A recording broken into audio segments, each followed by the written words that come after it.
Here it is, guys. It's finally on my table. This is the Team Associated MGT 8.0. Some of you got the quiz right in the last video where I asked you what you thought I was going to be getting with the largest nitro motor other than the Thunder Tiger EK4. And the Associated MGT 8.0 is it. This is a .50 size helicopter derived engine. More on the actual specs later. I just wanted to let you know how I even got this. I wound up paying $0 for this, guys. $0. I saved a lot of money. After one of my last videos where I gave a shout out to the MGT King, That's Just Nasty. He's also a YouTuber. Subscribe to him, guys.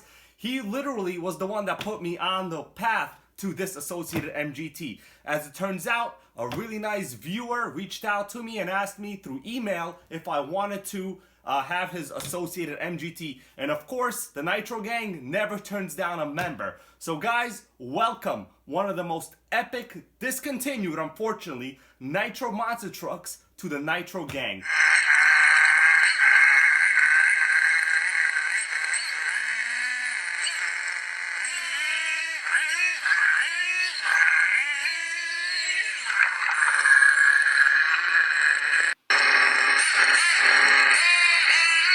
Do you guys see this giant crate right behind the truck? Well, it came with a crate full of other parts and accessories and obviously everything original that you needed to start it with. So we're going to take a look at this in a little bit. I just wanted to say thanks once again to the previous owner, Mark.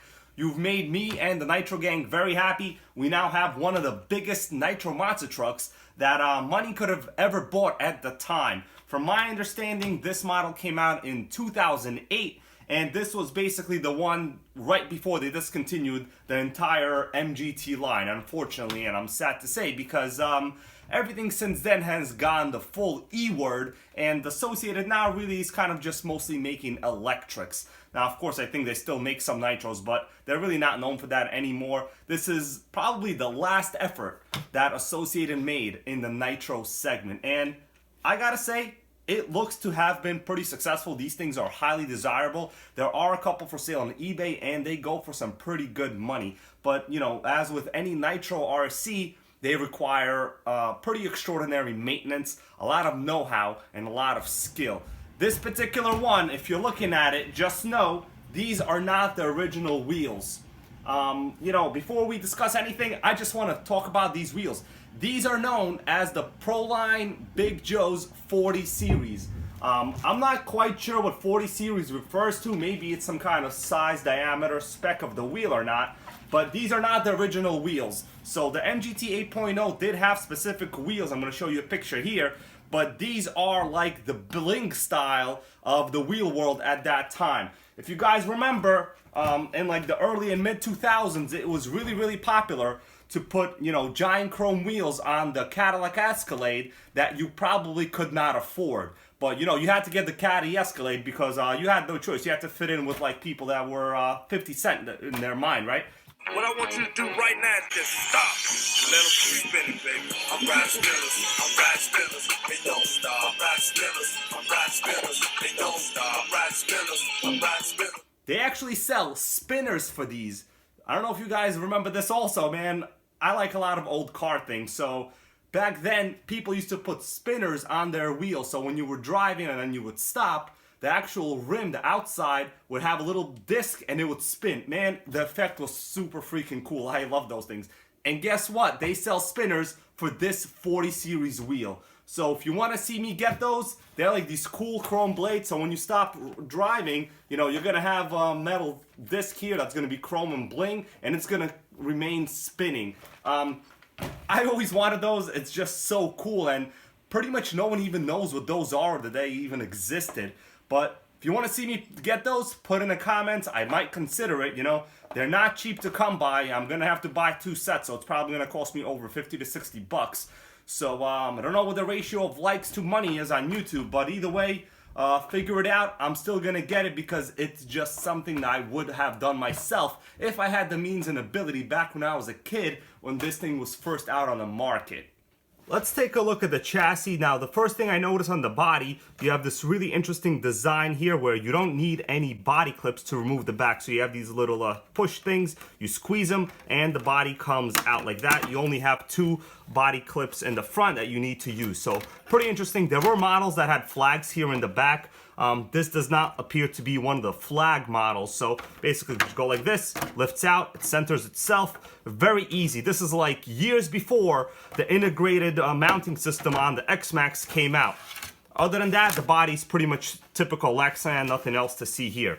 All right, the chassis itself. Now, it honestly looks a little bit barren here, but that's because this is a single piece of extruded aluminum and there are no reinforcing chassis braces on the bottom. So this chassis is a solid extruded piece. So there's 2 types of chassis you could have: extruded aluminum and stamped aluminum. Now, in this case, the extruded aluminum is a 3D style design. So this part here is actually the same exact part that is the upper portion of the chassis. And you just have these side moldings, these guards. If you read any literature on the MGT, they're gonna be making points about the fact that it's an extruded aluminum chassis, which is what you want for rigidity and I guess just simplicity of parts alone. The fuel tank also not as typical as you would expect. This is what they call a 2 pickup fuel tank. So you have a pickup on top, you have a pickup on the bottom. If it rolls over, the fuel will not be cut off to the motor and it will not start for fuel. You gotta realize when you have a .50 size nitro motor, from my understanding, this is gonna last about 7 minutes on a tank of fuel. Now, the regular MGT 4.6 should run about 15 minutes from the forums that I have read. So 7 minutes worth of fuel, from a tank of nitro is pretty much a horrendous disaster.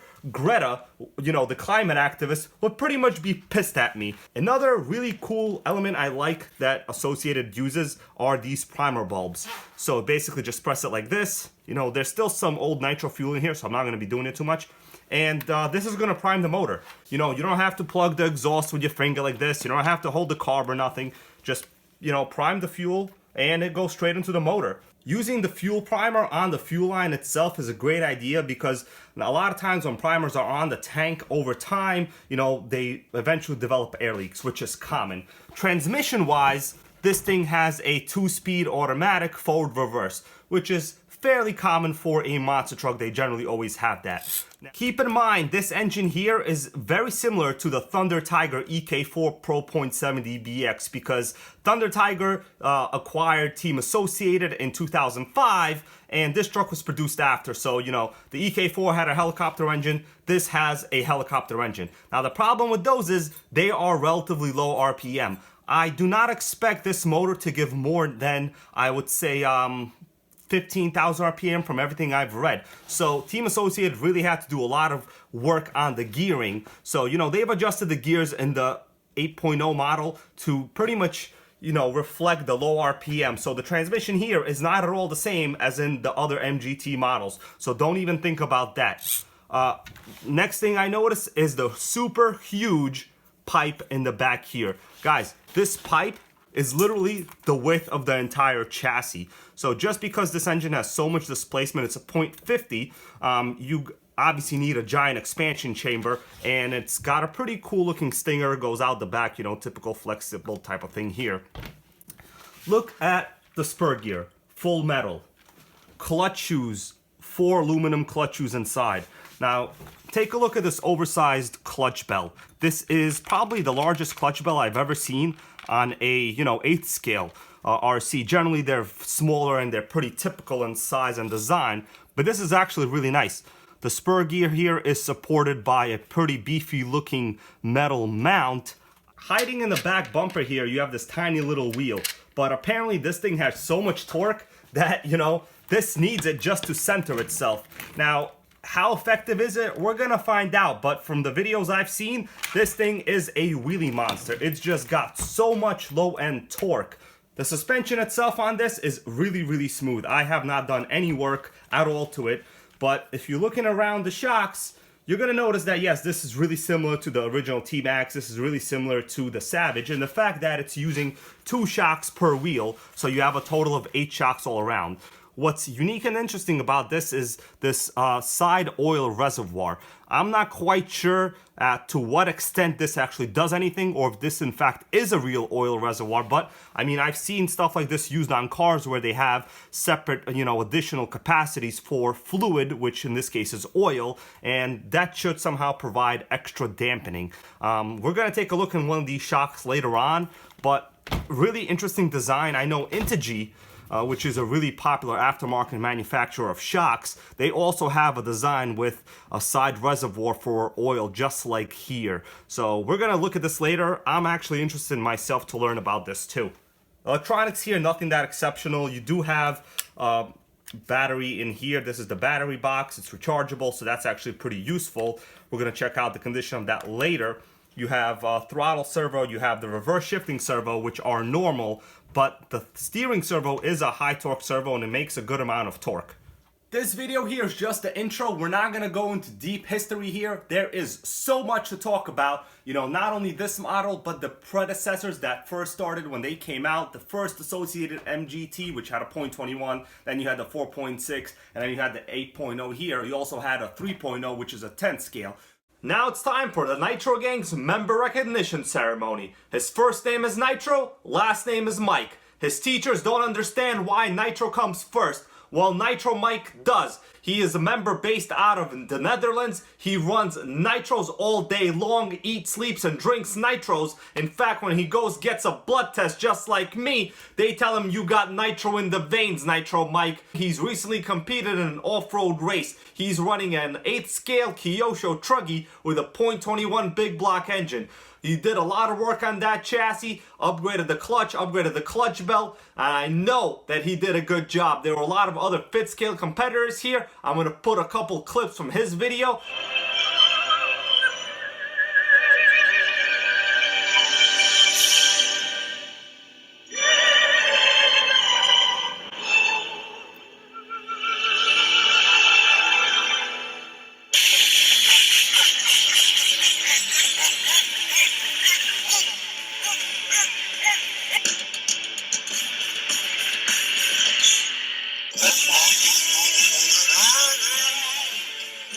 Dat is snel.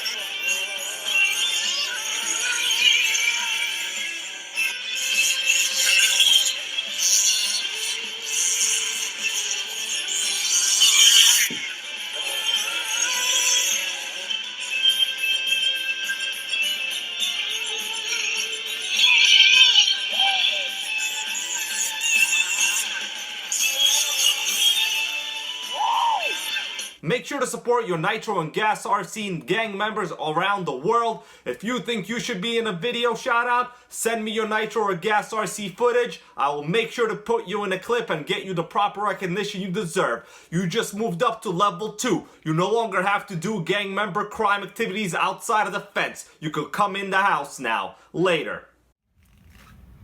Let's open up the crate, see what we get inside.